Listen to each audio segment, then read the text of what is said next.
next question is for Mr. Ashley. Mr. Ashley, a lot is made of ethics and politics these days. I was wondering what you might have to say on the subject. While Indiana has a citizens' legislature, no lawmaker should profit from any legislation in which they have any personal interest, period. In the future, legislators should be restricted from voting or lobbying on any legislation that brings financial gain to themselves or their families.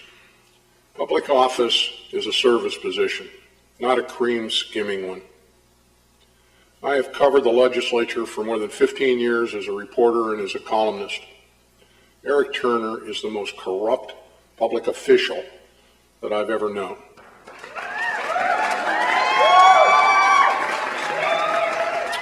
Teachers and students in Indiana have been disrespected by the General Assembly for more than a decade. In 2008, under the administration of former Governor Mitch Daniels, $300 million was cut from education. That money needs to be restored. Privatization is rapidly diminishing public schools in Indiana. Charter schools are taking money away from public education, and vouchers to pay for students to go to private schools is taking money straight off the top of the education budget. That needs to stop.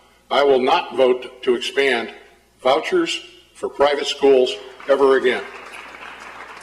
I also believe that Indiana should provide free textbooks to students.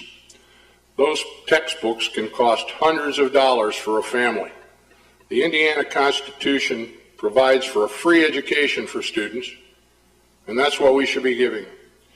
Indiana's minimum wage of $7.25 an hour hasn't been increased since 2009. At that rate, a Hoosier employee working 40 hours a week will earn just $15,080 a year. That isn't a living wage, especially if the wage earner is the head of a family. Approximately 666,000 workers in Indiana would benefit from a minimum wage increase. It's time Indiana stepped up for its workers.